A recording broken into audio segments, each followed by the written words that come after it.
페이지에 법제의 19조 1항 2항이 있습니다. 잘 들으시면 이걸 끝낼 수 있어요. 자, 법제의 19조 1항의 주어는 뭘까요? 개공 및 소공은 컷. 보고 있죠 지금?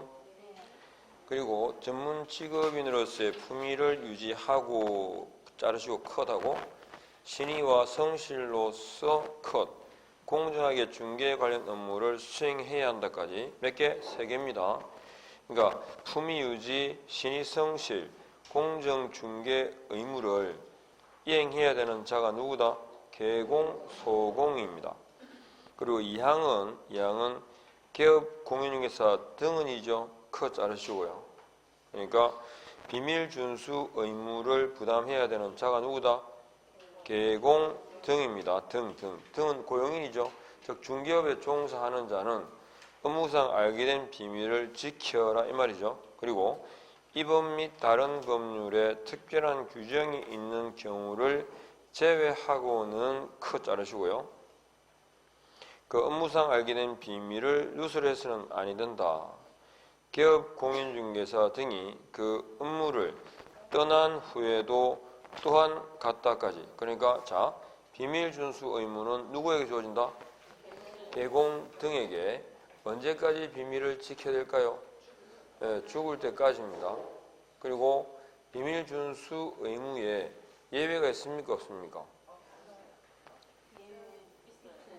그렇지. 예외가 있잖아요. 그게 어디에? 이 법 및 다른 법률에 정한 경우를 제외하고는 입 다물어 그랬으니까 그 경우에는 입을 열어도 된다 이 말이잖아요. 그죠? 그리고 비밀 준수 의무다 그럴 때 이 법에 의한 예외가 뭐냐? 확인 설명입니다. 확인 설명하고 비밀 준수 의무 두 개가 경합하게 되면 어디가 우선한다고? 확인 설명, 즉 고지 의무가 우선합니다. 확인 설명은 매수자를 대상으로 하고 비밀은 매도인으로부터 나오겠죠. 그러니까 매수인, 매도인이 있을 때 기본적으로 공정해야 되지만 공인중개사법은 매수인 보호 쪽으로 기울어 있습니다. 당연히. 왜냐하면 매도인은 자기가 원하는 이유에 의해서 원하는 가격에 팔고 가면 돼요. 그러면 사는 사람은 잘못 사면 두고 그죠? 소갈이 하겠죠. 그래서 매수인 쪽으로 기울어 있다 이렇게 보시면 되고요. 그 다음에 다른 법률에 의한 경우가 뭐냐면 국회 정은법상의 정은, 형사소송법상의 정인, 그리고 신문 받을 때 있죠. 신문을 받거나 할 때는 비밀 준수 의무를 배제합니다. 그리고 오른쪽에 가니까 149페이지에 선량한 관리자의 주의 의무 있죠. 선량한 관리자의 주의 의무는 공인중개사법상 인정되는 의무가 아니라 쌍가로 1번의 세 번째 줄 판례 줄 닦고. 그러니까 예전에 나왔었죠. 다음 중 공인중개사법상 기업 공인중개사에게 주어지는 의무가 아닌 것을 물었어요. 답은 선관 주의 의무죠. 이거 어디서? 판례상에서 인정되는 의무다. 요거 넘어갑니다. 그 다음에 비밀 준수 의무는 누구한테 주어진다? 개공 등에게 언제까지? 죽을 때까지. 예외 있다 없다? 확실하게 대답하세요. 괜히 헷갈리지 말고. 있어요. 어디에? 이 법 및 다른 법률에 둘 다 있습니다. 시험에 이 법 및이 빠지고 다른 법률에 정한 경우를 제외하고는만 나온 적이 있어요. 아셨죠?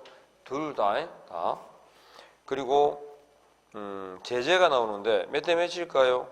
1대 1입니다. 1대 1. 1대 1 사유가 됩니다. 그러면서 반의사 불벌죄라고 보이세요? 맨 마지막 줄에 반의사 불벌죄에 해당한다 그러는데 그냥 개념만 알고 싶으면 돼요. 그리고 비밀 준수해가지고 1대 1 했잖아요. 이거 기억납니까? 본 적 없죠? 그러면 생각해봐요.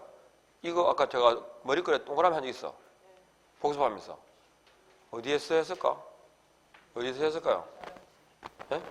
그렇지. 유사명칭이 있었죠 아까. 개공 아닌 사람이 사무소 명칭을 사용하게 되면 유사명칭이고 몇 대 몇? 1대 1 그랬어요.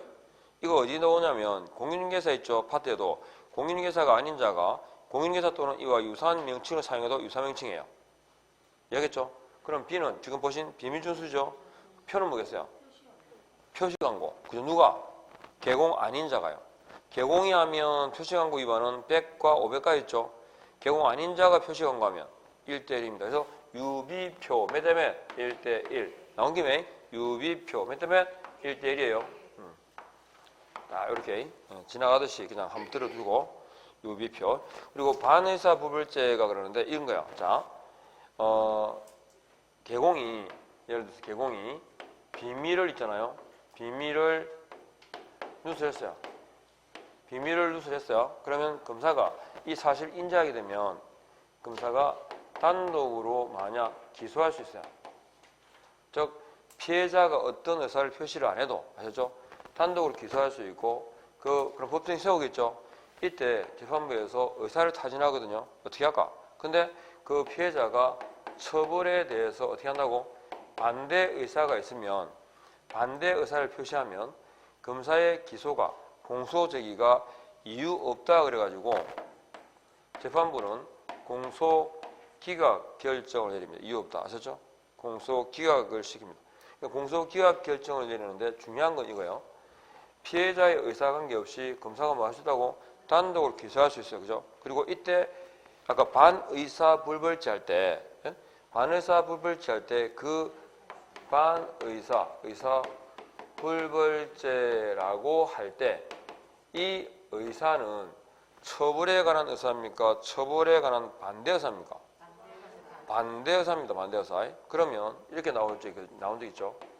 처벌에 관한 있잖아요. 처벌에 관한 의사 표시가 없으면 벌하지 않는 뭐 이렇게요. 처벌에 관한 의사 표시 있잖아요. 이걸 딱 줄이면 두 자로 줄일 수 있어요. 처의 이런 거 아닙니다. 또 이상하게. 처벌에 관한 의사 표시를 두 자로 줄이면 뭘 할까요? 고소 그럽니다. 그러니까 처벌에 관한 의사 표시가 없으면 그러니까 고소가 없으면 기소할 수 없고 고소가 있으면 검사가 기소할 수 있는 죄. 고소랑 친한 죄가 뭘까요?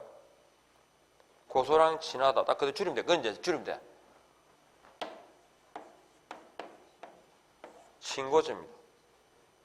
친고죄. 여막 읽고 있는데 무슨 글자인지 몰라가지고 보고 있어요. 친고죄라니까. 고소랑 친한 죄.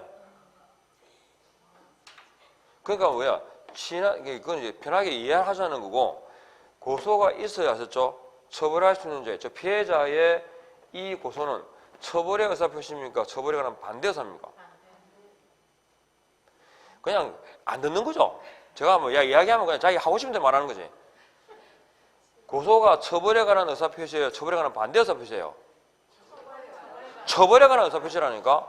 반의사 불벌죄는 처벌에 관한 반대 의사고, 이건 처벌에 관한 의사표시가 있고 없고에 따라 좌우되는 거고, 이거는 처벌에 대해서 뭐하고 반대 의사를 표시하면 그 의사에 반해서 벌하지 않겠다고요. 이해하겠죠? 그러니까 처벌에 관한 의사표시가 아니라 반의사 불벌죄는 처벌에 관한 반대 의사입니다. 처벌에 관한 의사표시가 없으면 처벌하지 못하는 죄는 반의사 불벌죄입니까? 친고죄입니까? 친고죄고. 아셨죠? 그러니까 두 개를 차이를 가만보면 친고죄는 검사의 기소 여부가 피해자의 고소 여부에 좌우되죠. 그런데 비밀준수는 피해자 의사관계 없이 검사가 단독으로 기소할 수 있어요. 다만 그 처벌하고자 할 때 그때 뭐라고 반대 의사를 표시하면 처벌 안 하겠다는 거고. 이해하겠죠? 하여튼 잘 모르겠으면 반의사 불벌죄는 분명히 지문 안에 반자 들어가요. 설명 안에도 반자 들어가요. 이해하겠죠? 처벌에 관한 의사예요? 처벌에 관한 반대 의사예요? 네, 반대 의사. 그러니까 하여튼 반자 들어가. 몇 대 몇이라고? 1대1. 1대1이 뭐죠? 유비표 1대1 하셨죠? 자, 이렇게 하시고 갑니다. 그 다음에 확인 설명 의무로 갑니다. 자, 간단하게 이것도 정리를 해보면 법제 25조죠, 그죠? 25조에 확인 설명 의무입니다. 확인 설명 의무는 확인 설명 의무는 둘로 나눠요. 의뢰 시의 의무랑 거래 시의 의무는 아니는데 의뢰 시에는 대통령령으로 정하는 사항을 설명합니다. 그리고 설명 관련 위반은 제재가 500만 원 이하의 과태료예요. 거래 시에는 설명한 내용을 서면화시키는데 그게 뭐라고? 설명서입니다. 저쪽 설명서. 그리고 서면 관련 위반은 서면 관련 위반은 업무정지다. 입에 붙여야 하셨죠? 그래서 전속중개계약서 관련 위반이 아까 뭐였죠? 업무정지였다고. 이것도 설명서 관련 위반도 업무정지입니다. 원래는 둘 다 그죠? 업무정지였거든요. 그런데 확인 설명이 미진하더라도 설명서 작성할 때 보완할 수 있겠죠. 그래서 규제를 완화시켰어요. 그래서 원래 업무정지였다가 얼마? 500만 원 이하의 과태료 처분으로 완화. 그러니까 정도를 보면 위반의 규제를 정도로 보면 이렇대요. 절치보다 약한 게 뭘까요? 상치보다 약한 게 업무정지, 업무정지보다 약한 게 500가보다 약한 게 100가. 하여튼 원래 그 근거가 다르지만 경중을 따져보면 요렇다라고 이해를 하면 돼요. 그러니까 경미하면 뭐라고? 100과. 일반적으로 특별한 규정이 없어. 특별한 규정이 없는데 중개 업무와 관련된 위반을 했어요. 그럼 뭐야? 업무 정지라고 찍으면 돼요. 이해하겠죠? 네.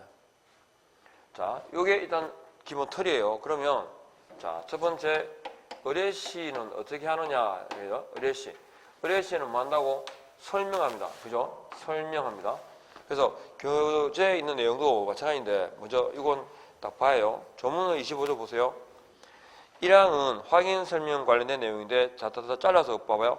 개공은 컷 하시고 누가 설명한다고? 개공이.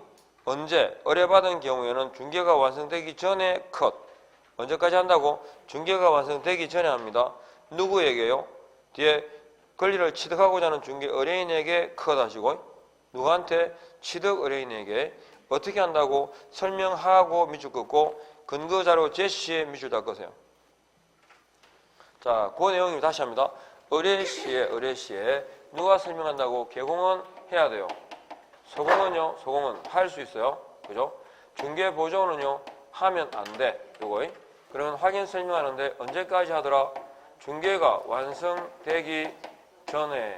그러니까 중개 완성 전 그랬으니까 확인 설명 시에 나오는 금액은 실제 거래 금액일까요? 예정 금액일까요? 그렇죠. 중개 완성 전이니까 이때 나오는 건 거래 예정 금액을 얘기합니다.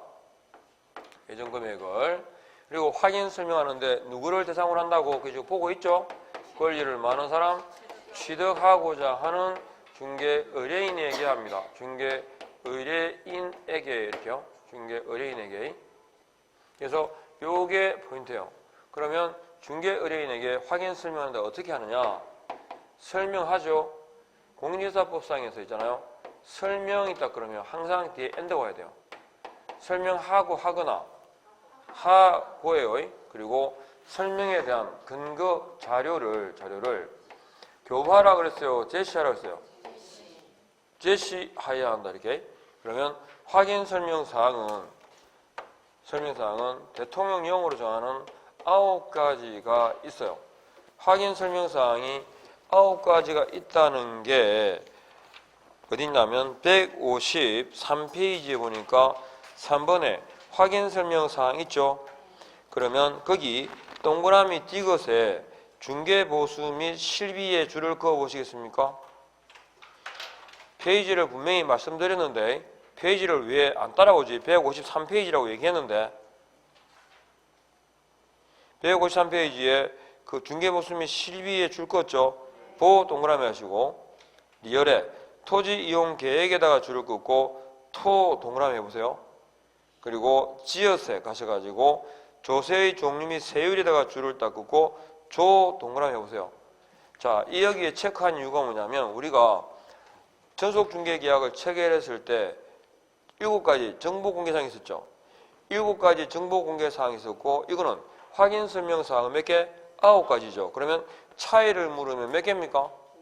두 개죠, 그죠? 그런데 차이가 지금 체크하신 게 세 개였어요. 이렇게요. 보토조 그래 세 개죠. 보수, 토지 이용 계획, 조세 이 세 가지인데 주로 이 두 개가 나와요. 근데 토지 이용 계획 뒤에 공법상 제한 거래 규제 있죠. 이건 정보 공개 사항에도 있어요. 있는데 확인 설명 사항에는 앞에 토지 이용 계획이 추가가 됐어요. 이해하겠죠? 그래서 차이점이 몇 개냐? 세 개가 돼요. 보토조, 보톡스 잘못 맞으면 조진다. 근데 보톡스 맞아도 괜찮다며요. 시간 지나면 수술 빠진다며. 예. 그래서 뭐 큰 이상은 없는가 봐요. 근데 계속 맞으면 얼굴이 경화되는 경우도 있죠. 이게 굳는 거 있잖아요. 하여튼 세 개의 보토죠. 근데 이 9가지의 확인 설명 사항을 있잖아요. 개공이 다 조사 확인하기는 힘들어요. 그죠? 그래서 거기 보면 자 2항에 보세요. 개공은 매도 임대인 있죠. 즉 집주인 매도 임대인에게 지금 어디 하고 있냐고 151페이지에 다시 돌아온 거야. 여러분은 조문을 하나 보세요. 조문을 보세요. 151페이지 2항에 거기에 상태 동그라면서요. 상태에 관한 자료를 요구할 수 있다고 있죠. 그러니까 9가지 가운데서 지금 조문에는 상태밖에 없잖아요. 실제 설명서를 작성하는 내용에 따르면 이렇게 돼요. 실제 권리관계 있잖아요. 실제 권리의 관계하고 상태하고 환경까지가 자료를 요구할 수 있어요. 자료 요구해야 돼요? 할 수 있어요? 할 수 있습니다. 필요한 경우에 하는 거고 항상은 아니에요. 그리고 기억할 건 이거요. 실제 상환이라고 입에 딱 붙이세요. 실제 상환해가지고 이 항목은 묻거든요. 다음 중 기업 공인중개사가 직접 조사 확인하는 항목이 아닌 것은 하고 물었어요. 이거 직접 조사 확인하는 겁니까? 자료를 요구하는 겁니까? 자료를 요구하는 거니까 실제 확인 사항이 아니에요. 그래서 그걸 물어야 돼요. 이게 종류 알아야 돼요. 실제 상환. 됐습니까? 그리고 자료를 요구해야 되는 게 아니라 할 수 있다 하는데 이 환경에 들어가는 항목이 뭐냐면 1조 소음 진동 같은 거요. 그러면 1조 소음 진동 저녁에 8시에 집을 안 내려가면 아파트를 안 내려가면 집주인에게 물어보겠죠. 해가 잘 들어와요? 라고 물어볼 거 아닙니까? 그죠? 그것도 해봐. 반응해봐요. 그런데 낮 2시에 집을 보러 갔어. 집주인한테 물었어요. 해가 잘 들어와요? 라고 물으면 주인이 뭐라 하겠어요? 눈은 장식이 가르겠죠. 해가 제일 잘 들어온, 그러니까 만땅으로 들어온 시기가 오후 2시쯤이에요. 근데 2시에 가가지고 집에 해가 잘 들어와요? 눈을 보면 말지. 그러니까 자료를 항상이 아니고 필요한다는 거라고. 요구해야 돼 할 수 있어요? 할 수 있어요. 그러면 이 자료 요구에 대해서 매도인, 임대인이 그죠? 응하면 상관이 없는데 불응하지 않습니까? 불응하게 되면 역시 불응 사실을 또 설명해야 돼요. 제가 그랬죠. 설명 뒤에는 뭐가 온다고? 하고가 와야 됩니다. 설명하고, 그죠? 설명 뒤에 end 하고, 설명의 내용, 불응한 내용을 어디다가? 설명서에다가 근거를 남겨요. 설명서에 기재하여야 한다, 이렇게요. 그래서 하고 기재한다라는 말은 내가 책임지겠다는 겁니까? 개공이? 안 지겠다는 거죠. 결국은 문제 생기면 매도인, 임대인 네가 책임져야 돼 라는 말입니다. 이게 뭐라고? 의뢰 시점의 개공의 의무사항입니다. 아셨죠? 그러면 다시 자, 돌아가셔가지고 152페이지 가셔가지고 이제 여쭤봅니다. 확인 설명 의무는 중개업무 수행의 본질이죠. 갑니다. 확인 설명 의무 내용에 자, 확인 설명의 주체 누가 합니까? 누구도 할 수 있죠? 소공도. 누구는 하면 안 돼? 안 돼요. 자, 그럼 오른쪽 합니다. 확인 설명의 시기는 언제까지 할까요? 거기에 대한 대답이 돼야 돼요. 우리 다 했기 때문에 언제? 중개 완성 전까지. 그죠? 누구를 상대방으로? 권리, 취득, 중개, 의뢰인을 대상으로. 그죠? 어떻게 해야 돼?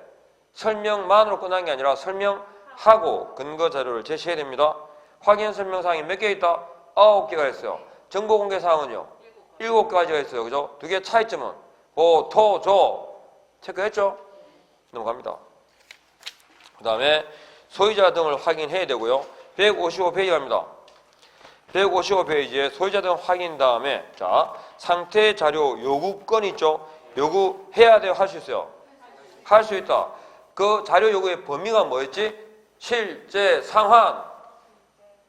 조문의 교재는 두 번째 줄에 상태밖에 없잖아요. 근데 설명서를 작성하게 되면 그때 자료 요구의 범위가 상태뿐 아니라 실제 권리관계, 상태, 환경까지라고 되어 있습니다. 아셨죠? 그래서 기억하세요. 자료 요구의 범위가 뭐라고? 실제 상환. 됐죠? 실제 상환. 그 다음에 자료 불응의 조치가 있습니다. 자료 요구에 불응한 경우에 두 번째 줄. 매수 임차 의뢰인에게 뭐하고? 설명 뒤에 뭐가 오죠? and 설명하고 그 다음에 설명서에다가 기재해야 한다. 됐죠? 이게 뭐다? 의뢰 시점에 개공에게 주어지는 기본 의무다. 이 말이죠. 그 다음에 두 번째 갑니다. 거래시입니다. 거래시에는 설명한 내용을 서면화시킵니다. 그게 설명서고 설명서를 작성해서 설명서에다가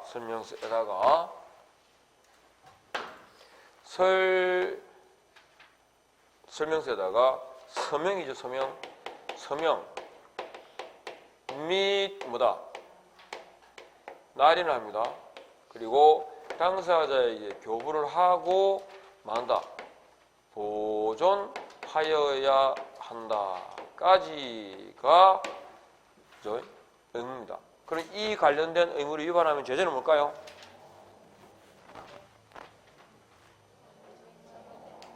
서면 관련 위반은 업무정지다. 설명은 500하고 설명서잖아요. 설명서. 그렇죠? 서면 관련 위반은 업무정지다. 입에 붙여요. 서면 관련 위반은 업무정지다. 자, 그러면 여기 설명서는 법정서식일까요? 임의서식일까요? 좀 칠판을 컨닝을 좀 잘해봐요. 법정서식이에요. 여러분이 알고 있는 서식 가운데 임의서식은 딱 하나 있어요. 거래계약서. 나머지는 다 뭐라고? 법정서식이에요. 그리고 서면 관련 위반은 뭐라고? 업무정지라고 주구장창 하고 있어 지금. 자, 그리고 중개 대상물에 따라서 설명서는 4종으로 구분됩니다. 자, 그러면 설명서 작성은 누가 할까요? 개공이 하겠죠. 개공은 해야 됩니다. 누구도 할 수 있죠? 소공은 할 수 있죠. 중개보조원은요 하면 안 된다까지입니다. 자, 그 다음에 서명 및 날인입니까? 또는입니까? 밋입니다. 책임을 강조하는 거죠. 서명 및 날인은 책임을 강조하고 서식은 두 개밖에 없습니다. 설명서, 거래계약서. 책임을 강조하기 때문에 혼자보다는 둘이 낫고 둘보다는 셋이 낫겠죠. 그래서 서명 및 날인이라고 나오는 설명서, 거래계약서에만 누가 따라온다? 소공이 따라옵니다. 그러니까 서명 또는 날인이라고 나오는 경우는 소공이 와? 안 와? 안 와요. 오면 안 돼요. 알겠죠? 그거는 서명 또는 날인은 서명이나 날이나 네 마음대로 하세요 이 말이거든요. 책임을 강조하는 경우에만 뭐가 온다고? 소공이 따라와. 자, 그러면 서명 날인은 누가 할까요? 개공이 하겠죠. 만일에 개공이 법인이라면 주사무소 누가 할까요? 대표가 할 겁니다. 분사무소는 누가 할까요? 책임자가 할 거다. 그죠? 그러니까 주된 사무소, 분사무소 각각 이 말이죠. 그러니까 대표와 책임자겠어요? 대표 또는 책임자겠어요? 또는이지 선택이니까. 그러니까 주된 사무소라면 대표가, 분사무소라면 책임자가. 그죠? 분사무소는 등록증이 나와, 신고 표정이 나와. 그렇죠?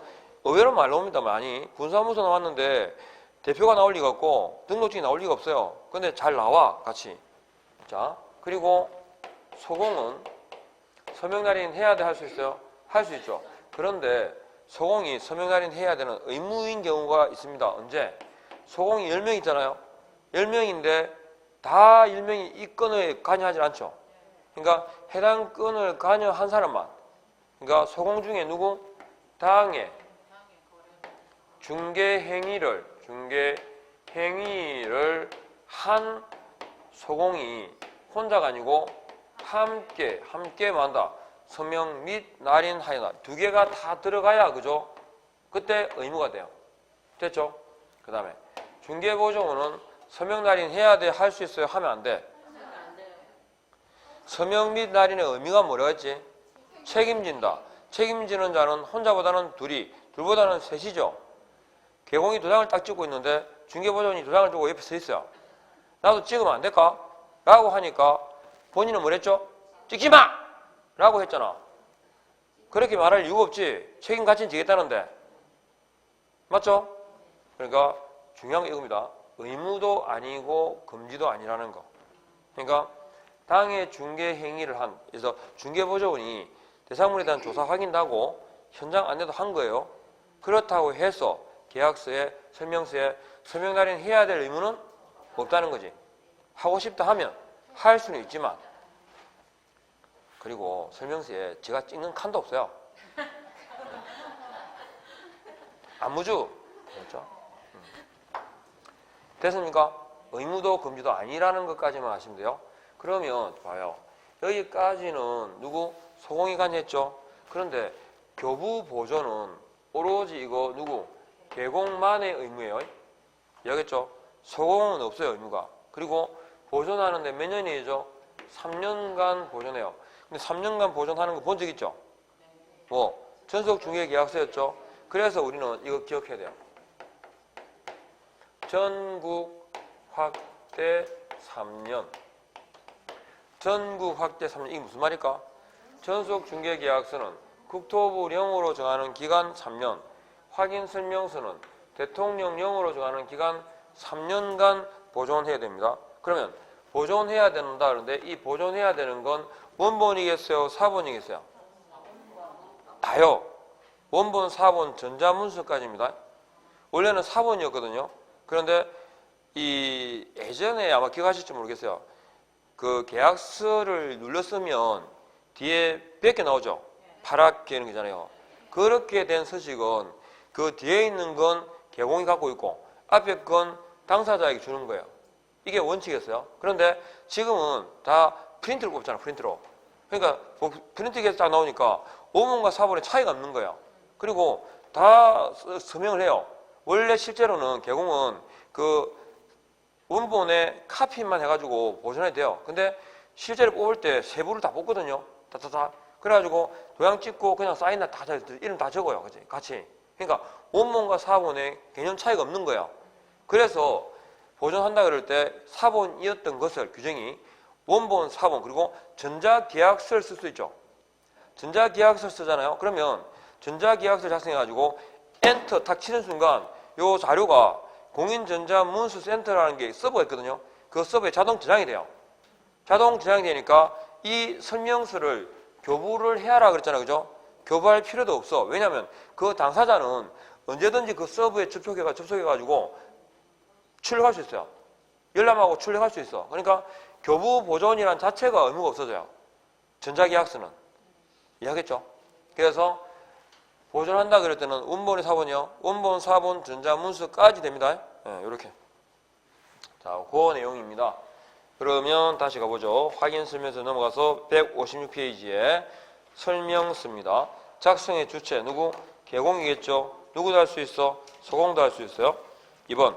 그럼 설명서 작성 시기가 뭐예요? 중개가 완성되어 거래계약서를 작성하는 때입니다. 년. 서식은 법정서식입니까? 임의서식입니까? 법정서식, 별지서식, 표준서식 같은 말입니다. 듣고 있습니까? 예, 그 다음에 교부합니다. 누구한테? 당사자 쌍방에게 교부하고, 그죠? 교부하고 몇 년간 보존할까요? 보관한다 그럴 때 원본, 사본, 전자문서 줄을 딱 긋고 몇 년간? 3년간, 그죠? 서명 또는 날인입니까? 밋입니까? 밋 동그라미 하시고 제목만 착착 따라오시면 돼요.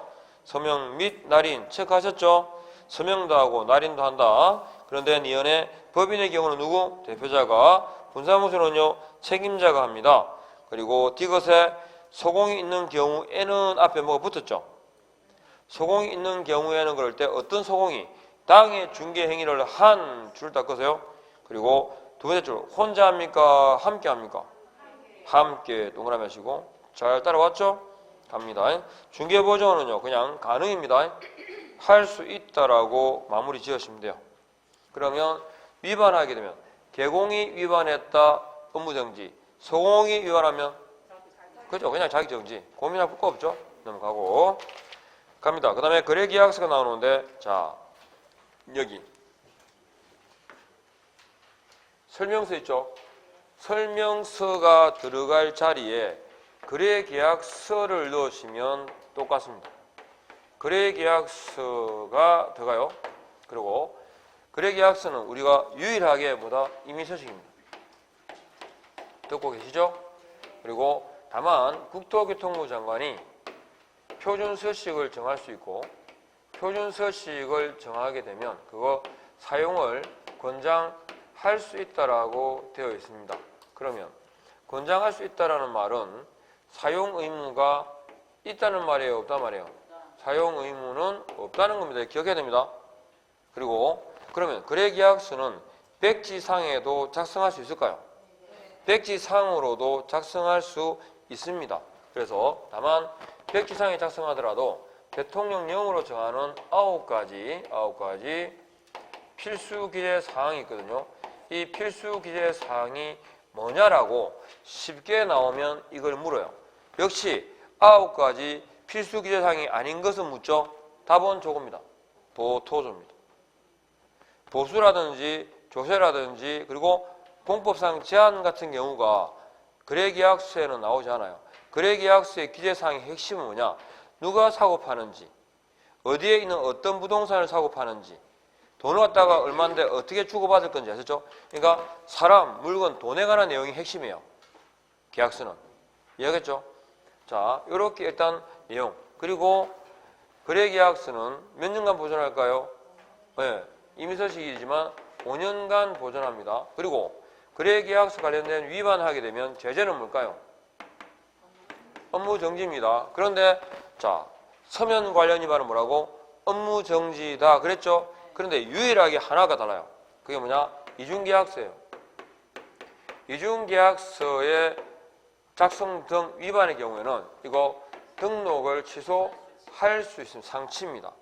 자, 그래서 유일하게 서면 관련 위반은 뭐라고? 업무정지지만 이중계약서 이건 거래금액 등 거래 내용을 거짓으로 기재하거나 서로 다른 둘 이상의 계약서를 작성한 경우는 등록을 취소할 수 있다라고 되어 있거든요. 자, 그러면 더불어서 공인계사법상에 보니까 이중이 붙으면 규제가 세요. 그죠? 이중 등록, 이중 소속은 뭘까요? 절치, 등록을 취소하고 몇 대 몇? 1대1입니다. 그러면 이중사무소는요? 이중사무소는 등록은 취소하고 할 수 있고 1대1입니다. 그러면 이중계약서는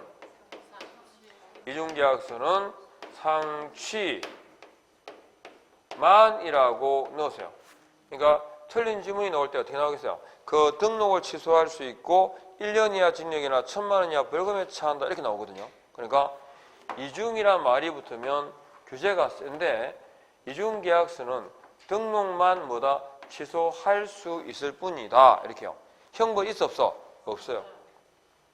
상치만 아셨죠? 만 이렇게.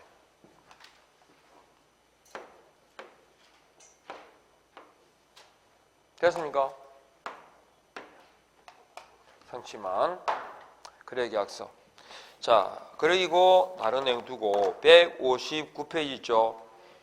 그러니까 제목 쭉 훑어가면 돼요. 작성의 주체는 개공이고 시기는 중개가 완성되어 거래계약서를 작성하는 때죠. 똑같아요. 그리고 이제 보니까 어디냐면 거래계약서의 서식은 국장은 컷하시고 권장할 수 있다 되어 있죠. 그러니까 사용 의무 있을까 없을까?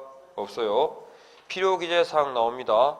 필요기재사항에 체크하십시다. 기억에 인적사항에 줄을 딱 긋고 디귿에 계약 일에다가 줄을 것이고 비업의 권리 이전의 내용에다가 줄을 딱 꺼보세요.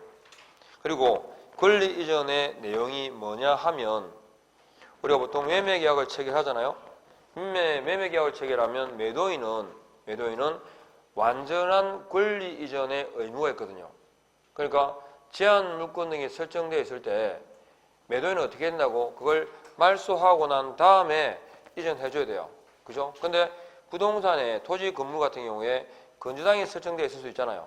그러니까 건조당이 설정되어 있을 때 계약을 진행할 때 매수인이 인수하는 조건으로 계약하는 거 보셨죠?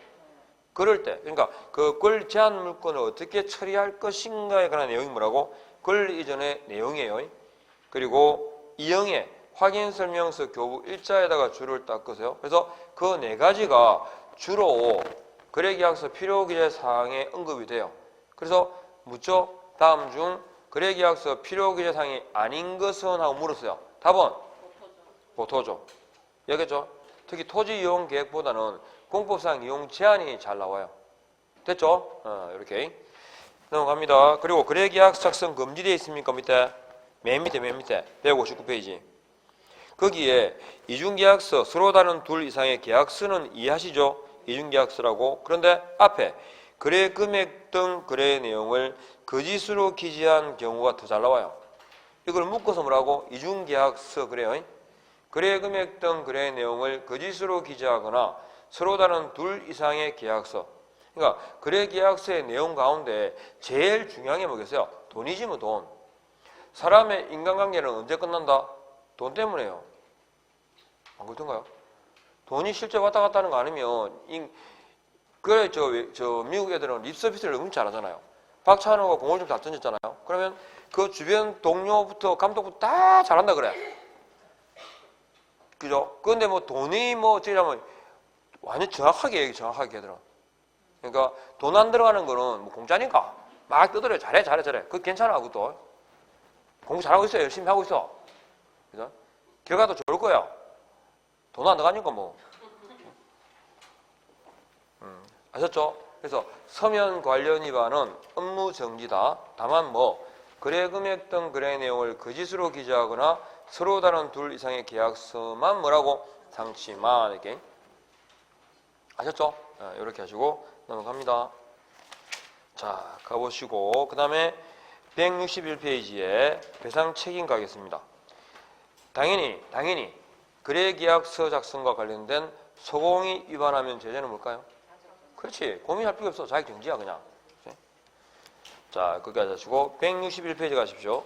자, 개업공인중개사가요 중개행위를 할 때 등록하고 난 다음에 뭘 했죠? 보증을 했죠. 이 자, 한번 설명드릴게요. 법 제 30조의 1항은 과실책임이라고 되어 있고요. 2항은 과실로 되어 있고 고의과실. 그러니까 이걸 구분하면 1항은 뭐라고? 과실책임이고, 그죠? 2항은 무과실책임이라고 되어 있어요. 그러니까 현행 공인중개사법은 개업공인중개사의 과실책임에 관한 규정만을 두고 있다. 예전에 나온 적이 있습니다. 아니죠. 보신 것처럼 무과실책임이 있어요. 자, 그러면 30조에는 어떻게 책임을 지게 되어 있나? 그러면 첫 번째가 중개행위라 해야 돼요. 둘 다. 그죠? 중개행위여야 되고 그 중개행위에 대해서 고의과실이 원인이에요. 됐죠? 그리고 여기 보시면 고의과실인데 이거 중과실이에요? 경과실이에요? 그죠? 아무 말이 없죠? 그러니까 개공의 과실의 경중을 구분하지 않습니다. 그리고 무과실의 원인은 뭐냐면 사무소를 뭐 했을 때? 제공했을 때요. 이렇게요. 이해하겠죠? 중개행위로 고의과실로 중개행위에 대해서 사무소 제공으로. 그럼 누구한테 제공했냐? 다른 사람한테. 다른 사람이란 일반인, 무등록자, 다른 개공도 들어가요. 예. 그러면 이 고의과실과 사무소 제공으로 인해 가지고 손해가 발생해야 되죠. 무슨 손해가? 재산상의 손해가 발생하면, 그죠? 즉 정신적 손해가 아니라 재산상 손해입니다. 그러면 위자료 청구의 대상이 될까 안 될까? 위자료는 사람과 전쟁이 나오죠. 여기는 재산상 손해만을 말합니다. 그러면 고의과실, 사무소 제공, 재산상 손해와 관계에서 관계에서 인과관계가 입증이 돼야 돼요. 그 입증 책임은 피해를 주장하는 자에게 있습니다. 누구? 의뢰인에게 입증 책임이 있습니다. 됐습니까? 그래서 중개행위라 해야 됩니다. 우리 이거 알고 계시죠? 어떤 게 중개행위인지 알고 계시죠? 주관적이에요, 객관적이에요? 외형상 객관주의다 이겁니다. 그냥 외형상 객관적으로 이렇게요.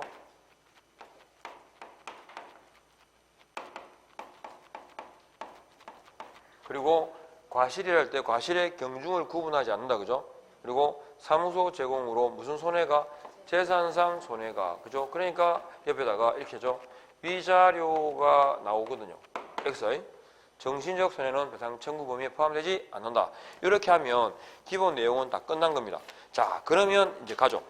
이렇게 과실, 무과실 책임을 부담하기 위해서 뭐 한다고? 그죠? 업무 보정 설정 의무가 주어집니다. 보정 설정 의무가 주어진다. 누구에게요? 개업공인중개사에게. 예외 있을까 없을까? 없습니다. 모든 개공입니다. 이해하겠죠? 모든 개공에게 주어집니다. 언제까지 해야 될까요? 업무를 개시하기 전까지입니다. 업무 개시 전까지입니다. 언제부터요? 등록 신청 시부터, 등록 후부터. 예? 그렇죠? 등록 후부터 업무 개시 전까지. 이거 바뀌어요. 등록 후부터가 등록증 교부라든지 그 다음에 등록 신청 시부터라고 바뀌어요. 개공이 되고 난 다음부터 이 말입니다. 등록 후부터. 됐죠? 자, 그러면 배상 책임을 보장하기 위한 보정 방법이 나와요. 보정 방법이 몇 개 있을까? 3개 있다라는 게 포인트입니다. 뭐요? 보정 보험이 있죠? 그 다음에 공제 있죠? 그리고 공탁까지 해서 몇 개 있다고? 3개 있어요. 자, 요렇게 해서 지금 잘 따라오고 계시죠? 쭉 풀어가면 돼. 누구에게? 언제? 그럼 어떻게 해줘? 3가지 방법 가운데 하나면 돼. 그런데 공탁은 조금 그죠? 보완해야 돼요. 공탁은 뭐냐면 개공이 설정된 법정 금액 있죠? 법정 금액 전액을 맡겨놔야 돼요.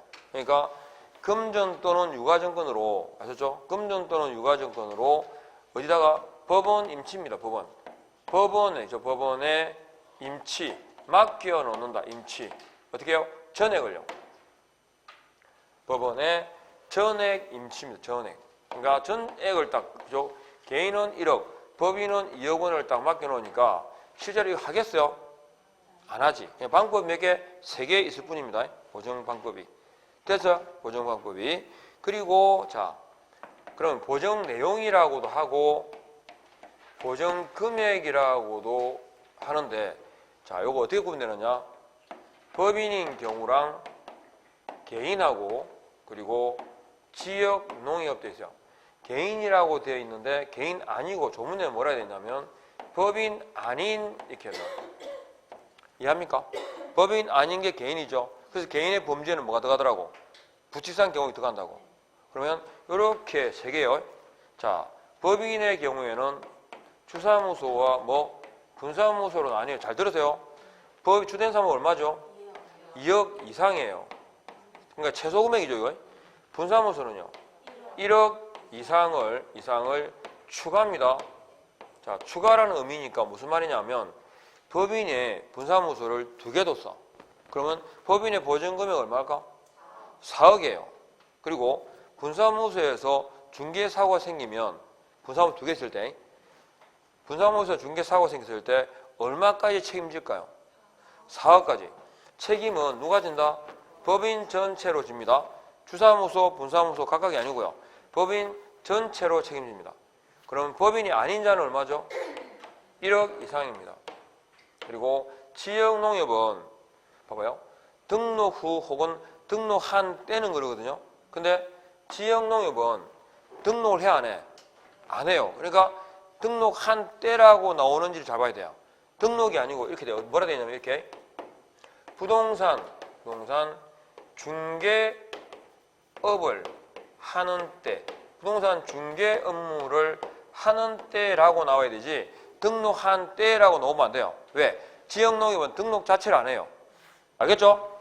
등록 자체를 안 하는, 기억해야 됩니다. 그리고 지역농협은 일반인을 대상으로 하지 않아요. 들어봐요. 조합원들을 대상으로. 알죠? 농지에 대한 매매교환 임대차에 한합니다. 그러니까 대상자, 대상물이 딱 특정되어 있죠. 그러니까 일반인이 피해를 입을 가능성이 없다는 거예요. 그래서 금액이 얼마나? 1천만 원 이상이라고 통상법인의 20분의 1로 완화되어 있죠. 그리고 중요한 거, 1천만 원, 1억, 2억이라는 이 말은 개업공인중개사의 손해배상의 한도를 의미한다. 이거 X입니다. 그죠? 그리고 이 금액은 한 건당입니까? 한 건당 배상한도입니까? 보상한도입니까? 아니면 전체 기간의 보상한도입니까? 그러니까 손해의 총액을 말하는 거예요? 아니면 한 건당이에요? 한 건당이야. 한 건당의 보상한도다 하는 거. 이거 되게 기억해야 됩니다. 그러니까 예를 들어서 공인중개사인 개공이 1억짜리 공제를 있잖아요. 공제를 1월 1일부터 해가지고 12월 31일까지 1년짜리 가입했거든요. 그런데 가입한 지 2월 10일 날 중개사고 터진 거예요. 2월 15일도 안 했는데. 어쨌기나 2월 10일 날 중개사고 터졌어. 그러면 요 1억짜리 공제의 효력은 어떻게 될까요? 그때 소멸된 거예요. 다 끝난 거예요. 됐죠? 소멸된 거야. 소멸된 거고 그때 발생한 그 중개사고에 대해서 얼마까지는 책임지겠다. 1억까지는 책임지겠다는 것이지 1년간에 발생한 손해의 총액이 1억이다라가 아니고 이해하겠죠? 그래서 이거 의미 아시겠죠? 보증금액, 보증 내용이요. 이렇게 딱 기억을 하시면 되고 자, 그래서 교재에 쭉 내용이 나와요. 그죠? 예. 그래서 제목만 보시면 따라와요. 자, 첫 번째 그 162페이지에 1번 중개행위 돼 있죠. 중개행위다 그랬고 이건 주관적 의사 관계없이 동그라미 연에 객관적으로 그랬죠.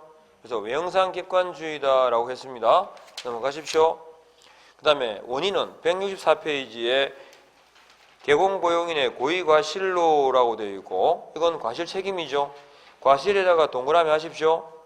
과실에다 동그라미 하시고 주의하실 건 경중을 구분한다 안 한다? 안 한다. 세 번째 중개사무소 제공입니다. 그리고 오른쪽 갑니다. 거래 당사자에게 무슨 손해가? 재산상 손해가 줄 다 끄고요. 정신적 손해 아니죠. 위자료 아니죠. 그 다음에 인과관계 입증인데 누가 입증할까요? 피해를 주장하는 자 누구? 중개 의뢰인에게 입증 책임이 있습니다. 그래서 밑에 효과 보면 나와요. 입증 책임은 누구? 의뢰인에게. 소멸시효는 안날 3년, 한날 10년이라고 되어 있어요. 이해하겠죠? 까지. 그리고 재산상 손해에 그친다고 하고 넘어가십시오.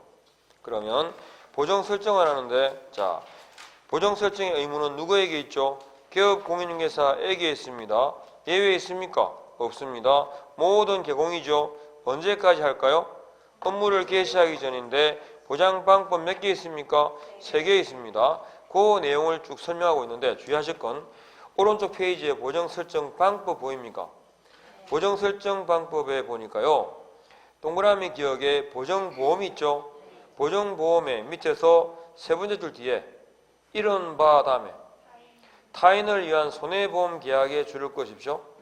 타인을 위한 손해보험 계약이다. 만일에 우리가 보정보험에 가입하고 하는 것은 보험가입자인 개공 자신을 위한 게 아니고 중개 의뢰인 보호가 주 목적입니다. 그리고 동그라미 니은에 공제 있죠. 공제도 보정보험적 성격을 가진다 보입니까? 네 번째 줄에 손해배상 책임을 보정하는 보정보험적 성격 둘 다 것이고 넘어가십시오. 그 다음에 동그라미 디귿에 공탁이 나오는데 공탁은 우리는 손해배상 책임을 담보하기 위한 세 번째 줄 뒤에 담보공탁의 줄을 딱 것이십시오. 담보공탁입니다. 그리고 밑에 공탁은 어디다 할까요? 법원에 합니다. 동그라미. 그리고 밑에 현금이나 유가증권 돼 있죠. 전액입니다. 전액을 납입합니다. 그 다음에 설정 금액이 나오는데 설정 금액 옆에다가 하나만 적어요. 손해배상 한도 X. 손해배상의 한도를 의미하는 게 아니라 했죠. 그리고 그 금액은 한 건당의 뭐다? 보상 한도를 말한다라고 기억하시면 돼요. 됐습니까? 그리고 다 숫자만 잘 보시면 되고요. 디귿에 지역농협 보이죠? 지역농협은 자, 첫 번째 줄 끝에요. 부동산 중개업을 하는 때입니다. 일반적으로는 등록한 때라고 나오거든요. 근데 지역농협은 등록 자체를 안 하기 때문에 언제부터 부동산 중개업을 하는 때는 잘라주고 딱 껐죠. 그리고 얼마라고 1,000만 원 이상까지만 아시면 돼요. 지역농협이 나오면 금액도 금액이지만 딱 전제를 두세요.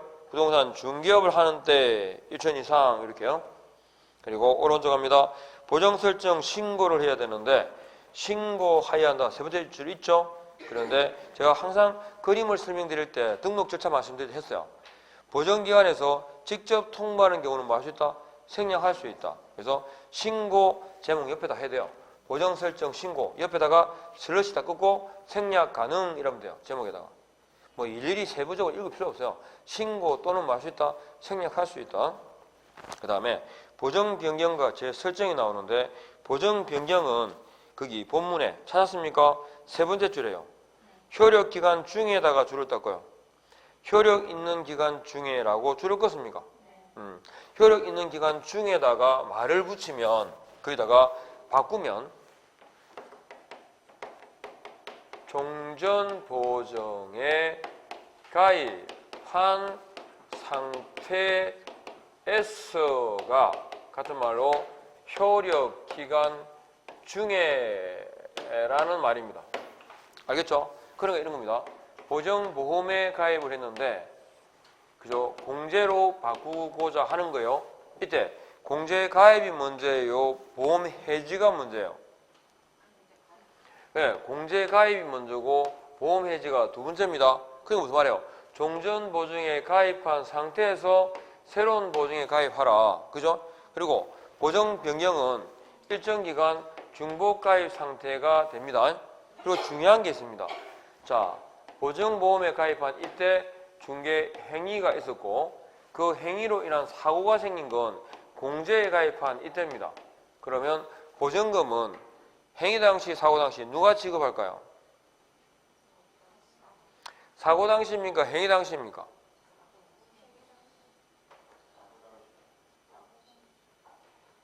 그 중개 행위가 있었던 때 기간이 책임집니다. 얘는 그냥 공제를 바꿨을 뿐이에요. 이때 보험료 냈을까 안 냈을까? 냈겠지. 그러면 보험료 왜 냈어? 왜? 책임도 안 줄 건데. 이해하겠죠? 책임 누가 진다고? 행위 당시에 보정기간이 책임져요. 아셨죠? 이해됩니까? 그러면 현재 있잖아요. 공제 보정이 변경이 아니고 이때 그만뒀어. 그만뒀다 하더라도 있잖아요. 그 당시에 중개행 당시에 보증에 가입한 상태라면 아까 안날 3년, 한날 10년 있죠? 그 기간이 소멸시효에 걸리기 전이라면 현재 업을 그만둔 상태라도 보증금 지급해야 돼, 안 해야 돼? 해야 돼요. 이해하겠죠? 근데 만일에 보험이 아니라 공탁이라고 보면, 응? 공탁은 돈 아까 몇 개란다 했죠? 공제를 바꿨어요. 돈 찾아가면 돼, 안 돼? 안 되죠? 보정이 변경되어서 찾아가 버리면 행위 당시에 보증기간은 공탁기간이냐, 공탁. 법원이잖아요. 그럼 공탁금을 줄 수 있어, 없어요? 없잖아, 찾아가면. 그러니까 보정 변경 시에도 그죠? 공탁은 회수할 수 있어, 없어요? 없어요. 그러니까 효력기간 중에라는 의미 아시겠죠? 종전 보증에 가입한 상태에서라는 것이고 결론은 뭐냐? 무보정 상태가 아니라야 돼요. 틀린 질문은 이렇게 나와요. 종전 보증을 해지하고 지체 없이 새로운 보증에 가입해야 한다. X. X죠. 끊어지잖아. 하루든 한 시간에 제가 살 무보정 해가지고 과태료로 5만 원인가 얼마 냈어요. 세요. 그죠? 정신이라도 어디다 팔고, 그죠? 그렇게 쓸 줄 몰랐어. 뭐 하루 좀 늦으면 되게, 딱, 어찌어찌 하다 보면 사흘 늦었는데 과태료가 딱 5만 원 가까이 냈어요. 쎄입니다. 그죠? 주차비 아까워가지고 불법 주차하다가 끊긴 거하고 똑같아요. 얼마나 열이 받치는지. 나온 게 차가 없어. 어쨌든 아셨죠? 부산에도 그 주차해놓으면 불법 주차하면 문자 옵니까? 그죠? 그거 진짜 서비스 신청해놨어요. 그냥 길가에 딱 해놓고 그 차가 또 돌잖아요. 그럼 바로 문자 와요. 지금 차 안 빼면 꺾고 간다. 그럼 띠가 차. 예. 서비스 신청하십시오. 귀찮아도 금방 해놔야 돼요. 그거. 어쨌든 요거 효력 기간 중 보정 병의 의미 아시겠죠? 그 다음에 두 번째 보정제 설정입니다. 기간 만료로 인한 경우는 밑에서 두 번째 줄 꺼세요. 언제? 보정 기간 만료일까지에다가 줄을 딱 꺼세요. 껐습니까? 그리고 넘어가십시오. 자, 5번입니다. 보정에 관련해 가지고 설명을 해야 되는데 쌍가로 5번 보이시죠? 어디다가 줄을 끊느냐? 중개가 완성된 때에다가 줄을 딱 꺼세요. 중개가 완성된 때를 가끔 중개계약이 체결된 때라고 밖에 나와요. 중개계약이 체결된 때는 어뢰 시점이죠. 중개가 완성된 때는요. 거래시입니다. 아니 달라요. 그리고 두 번째 줄에 설명되는 항상 뭐가 온다고? 엔더. 설명하거나 합니까? 하고입니까? 두 번째 줄 있죠? 앞에 설명하고 근거 자료 제시 등등 해가지고요. 그렇잖아요. 우리가 설명하고 관계증 사본 있죠? 계약이 체결돼 가지고 계약서 쓰고 설명서 한부 받고 거기다가 공제증서 사본을 카피해 주더라 아닙니까? 그러면서 저희가요 이게 공제 가입해 있는데 금액이 얼마거든요. 그리고 언제까지니까 중개사고 생기면 책임질 거니까 걱정하지 마세요. 이러잖아요. 그게 설명이에요. 설명하고 정서 사본을 교보를 해줍니다. 그 다음에 공탁금 횟수잖아. 1번에 폐업 동그라미, 사망 동그라미. 찾았습니까? 폐업하거나 사망해도 몇 년간은 돈 찾아가면 안 돼. 3년간은 찾아가면 안 되는데 우리가 이거 말고도 금방 말씀드렸죠. 동그라미 2번에 세 번째 줄요. 보정 변경에 줄을 꼽아요. 보정을 변경한 경우에도 몇 년간은요? 3년간은 해소할 수 없다라고 봅니다. 그 다음에 보증금 지급인데 보증금 지급의 동그라미 1번 주어가 뭐예요? 오른쪽에 중개의뢰인이 해가지고 컷 잘라요. 중개의뢰인은 누구한테? 보증기관에다가 그죠? 보증기관에 지급 청구해야 한다에다가 딱 줄 거 봐요. 중개의뢰인은 보증기관에 직접 보증금의 지급을 청구합니다. 어디 경유함이 없이.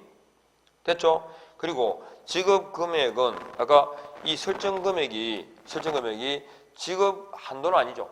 그러니까 보증 내용, 보증 금액이 손해배상의 한도는 아닙니다. 그러니까 공인중개사인 개공이 1억을 설정했거든요. 근데 중개사고가 2억이 생겼어요. 그럼 어떻게 한다고? 그 전액을 누가 책임져요? 개공이 책임져요. 1억은 공제금으로, 1억은 민사 절차로. 하여튼 발생한 손해 전액을 누가 책임집니까? 개공이 책임져야 됩니다. 그러니까 초과하는 손해에 대해서도 배상한다 안 한다? 합니다. 그리고 보정기간이 만일 지급하게 되면 구상권 행사할 수 있죠. 그리고 4번에 가십시오. 자, 재가입 보전 보입니까? 개업 공인중개사는 자 손해배상한 때는 그랬죠.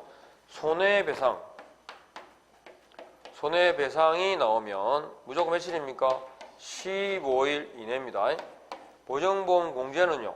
재가입을 할 것이고 공탁은 보전해야 되죠. 메꿔야 된다 이 말입니다. 메꾼다. 빠져나간 만큼이에요. 부족한 거예요. 예, 부족한 줄 딱 것이고 부족한 금액입니까? 지급한 금액입니까? 부족한 금액을 보전합니다. 그리고 이 손해배상이 나오면 뭐 우리가 7일, 10일 막 배웠잖아요. 근데 손해배상이 딱 나오면 15일이에요. 배이로 혹시 신도부리 아십니까? 신도부리잖아요. 그 가수 이름이 배이로예요. 배이로. 손해배상은 며칠이라고? 15일 하셨죠? 배이로. 넘어갑니다. 그 다음에 제재가 나오는데 입에 붙여요. 무보정 상치. 습관처럼 하세요. 보정을 설정 안 하고 업을 했다. 무보정 뭐라고? 상치. 그 다음에 아까 손해배상 책임에 대해서 설명하라 그랬죠. 설명하고 교부하잖아요. 손해배상 책임에 대한 미설명, 미교부는 100과 이렇게 두 개가 있어요. 규제가. 일단 그러니까 무보정 상치는 딱 입에 붙여요. 무보정 뭐라고? 상치. 무보정 상치. 서면 관련 위반은 업무정지다. 아셨죠? 서식은 법정서식이에요? 임의서식이에요? 법정서식이에요. 그죠? 임의서식은 딱 하나 있죠? 거래계약서입니다. 거래계약서 관련 위반은 제재가 뭘까요? 업무정지입니다. 서면이니까 딱 한 개만 상치예요. 뭐 이중계약서 이렇게 항상 그러니까 신고는 사전신고예요? 사후신고예요? 사후신고예요. 사전신고는 딱 하나 있어요. 뭐 휴업 등 신고했어요. 그러면 신고 안 하면 제재는요. 백과예요. 딱 한 개가 업무정지예요. 고용인 신고. 아니 이런 식으로 자꾸 정리해야 돼 계속. 하셨죠? 이렇게 하셨고 오늘은 여기까지 하고 다음 주에 계약금 등 반환 채무 있죠? 부터 해가지고 쭉 이어서 가겠습니다. 아셨죠? 자 고생하셨고 다음 주에 뵙겠습니다. 수고하셨습니다.